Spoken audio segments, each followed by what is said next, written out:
저는 중앙선관위 노조위원장을 2번 했습니다.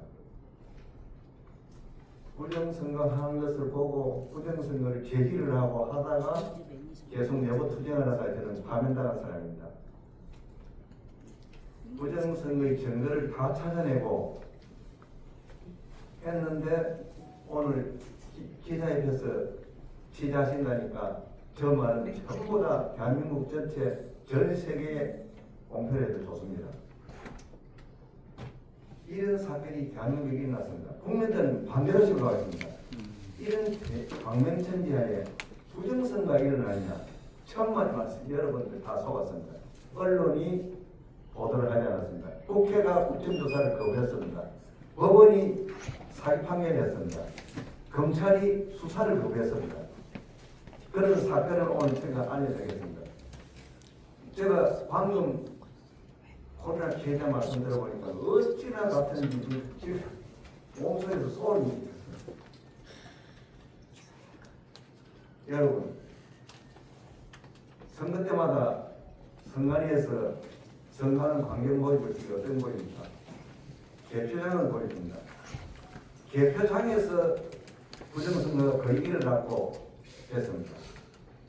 그 개표장에 여러분들 해독시킨다고 전자개표기 세상에서 제일 좋은 전산장비를 가지고 한다 하면서 부정선거를 저질렀습니다. 선거법에는 개표장에서 손으로 눈으로 투표지를 확인하면서 개표하는 것이 원칙입니다. 법이고 반드시 해야 되고 그것을 더 완화하기 위해서 전자개표기를 도입했습니다. 중앙선관위는 사기비십니다. 국민들 앞에서 세상에서 제일 좋은 장비다 하면서 전자개표기를 먼저 돌리고 그 다음에 수작업 개표를 반드시 해야 됩니다. 전자개표기는 안 돌리고 수작업 개표만 해도 됩니다. 그런데 전자개표기를 돌리고 수작업 개표를 하는데 수작업 개표를 16대 대선 때는 완전히 빼먹었습니다. 그 이후로는 형식적으로 해버립니다. 그렇게 되면 어떻게 되느냐? 해킹 조작 알지요? 컴퓨터 시스템 사용하면 해킹 또는 조작을 하면서 왔는 거예요. 지금 많은 국민들이 부정선거라고 말하고 있습니다. 그런데 정확하게 어느 부분에서 부정선거가 있냐고 어떻게 장난치는지를 저 빼놓고는 거의 잘 모르겠습니다. 왜냐? 부정선거라면 이상하게 국민들은 알려고 생각을 안 합니다. 왜? 내와 관련된 정치 문제인데, 참정권 문제인데, 그러고 선거의 자유 문제인데, 국민들이 그렇게 생활해왔기 때문에 국민들이 23년 동안 고스란히 피해를 받았고, 오지 않아도 될 대통령을 만나고 한 것이 국민들이 몰랐기 때문에 그렇습니다. 이번 선거도 마찬가지입니다. 반드시 수작업 개표를 성실하게 해야 되는데 하지 않았습니다. 그건 어떻게 선거를 입증할 수 있느냐? 전자개표기 돌리고 수작업 개표를 하면 개표 시간이 11시간 걸립니다. 인간이 암만 빨리 보려도 속도가 있습니다. 속도에 한계가 있기 때문에 11시간을 반드시 거쳐야 하는데 이번 개표는 5시간도 안 걸렸습니다. 그럼 뭡니까? 수작업 개표 형식적으로 했다. 그러면 뭡니까? 선거 무효입니다. 그리고 개표장에 누가 있습니까? 개표 참관인이 있습니다. 그 사람들은 축구 시합을 보면은 심판하고 왔습니다. 그 심판을 교육을 철저히 시켜가지고 개표를 정확하게 확인해 주도록 해야 되는데 그 심판을 교육을 시키지 않고 개표장에 방치를 해놓고 형식적으로 개표 참여를 하도록 합니다. 그렇게 하면 어떻게 되느냐? 무효입니다. 무효. 후보자가 99%의 득표를 해서 그 선거는 무효입니다. 그런 죄를 치른 것이 이번 대통령 선거였습니다. 지난번 국정선거도 마찬가지로 똑같았습니다. 이런 일을 저질렀습니다. 그리고 여러분들 선거는 투표와 개표는 정확성을 위반합니다. 공정성을 반복하면서 해야만이 그 선거가 완벽합니다. 중앙선관위는 정확성과 공정성이 완벽한 선거법을 뭉개기 시작했습니다. 행정 편의주의로 신속성을 강조했습니다. 그러기에 개표가 전부 다 부정됩니다. 선거관리가 다 부정됩니다. 그런 일이 지금 저질러 나왔습니다. 여러분들 모르기 때문에 국가기관을 믿고 가는 그런 습관이 있습니다. 왜 우리나라에는 국가기관을 믿습니까?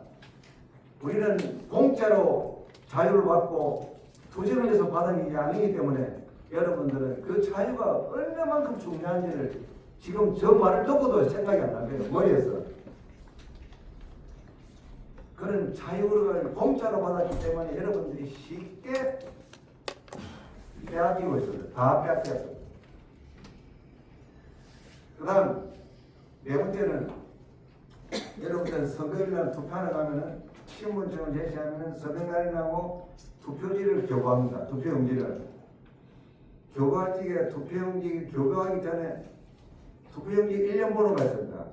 그 1년 번호를 법에 넣으라는 취지는 투 개표 과정에 그리고 선거 후에 분쟁이 발생했을 때 모순 없이 확인해주는 이 위해서 번호를 넣습니다. 번호를 세 곳을 넣어야 완벽하게 투표용지를 가지고 나쁜 행위를 못하게끔 막을 수 있습니다. 그런데 중앙선관위는 한 곳에만 넣어가지고 관리하니까 선거 소송이 제기돼가지고 투표지를 확인할 적에 거의 확인 불능 상태가 됩니다. 왜냐?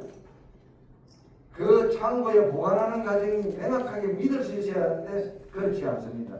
창고에 보관하기가 너무너무 소소했습니다. 그 투표지를 바꿔치기 했는지 어떻게 했는지 알 수가 없어요. 그러면은 그게 또 무효 사유가 됩니다. 그리고 시끄러웠지요. 사전투표에서 QR코드 넣었다고 굉장히 시끄러웠습니다. 나중에 서거만이 바코드를 넣었습니다. 법대로.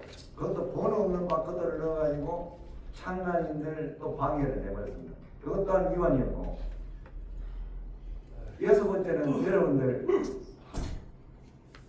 유튜브나 그런 곳에서 엄청나게 많이 봐서 그럽니다. 사전투표 부정선거. 사전투표는 딱 한 문장으로 정리할 수 있습니다. 헌법의 평등 원칙을 위반해버렸습니다. 그러면은 헌재에서 결정이 되면은 그것은 선거 무효가 됩니다. 선거를 다시 해야 되는 겁니다. 그리고 사전투표 규정 두 조문에서 헌법의 평등 원칙 위반한 것이 4종류가 나옵니다. 그러면은 헌재에 가면은 4개 중에 하나가 인용이 되면은 여러분들 대통령 선거가 무효가 됩니다. 여러분들 의심 많이 하게 됩니다. 왜 김문수 후보자가 선거 무효 소송을 하고 이래 더 저항을 하지 않느냐? 모르니까 그렇습니다. 부정선거를 가지고 민주당 국힘이 함께 놀고 있습니다. 윤 대통령이 어떻게 했습니까? 반국가 세력과 부정선거 때문에 계엄을 했다. 헌재에서 부정선거에 대해서 심리했으니까 심리를 하지 않고 결정했습니다. 그건 무효입니다. 저가 죽으면 유효가 될 수 있어요. 지금 정보를 다 가지고 증거를 가지고 있으니까. 왜 저를 국회에 불러가지고 안 했을까요? 조사를 했을까요? 저를 불러가 국회에서 그 짓을 밝히면은 대한민국이 비비져서 제2의 4.19 혁명이 진행된 겁니다. 그 길을 그자들이 가겠어요? 절대 못 갑니다. 그런 사건이 있었습니다. 그리고 이거 코로나 사건이나 이 사건 어떻게 여러분들 국민으로서 자유가 뭔지 민주주의가 뭔지 제가 23년 동안 탄압받으면서 투쟁하면서 생각한 것이 뭐냐? 여러분들 스스로 정치 교육 훈련을 하지 않으면 여러분들 눈이 가려져 가지고 제가 볼 적에는 다 맹인이 살아가고 있다는 것을 알려드리면서 이제 이거 마치겠습니다. 고맙습니다.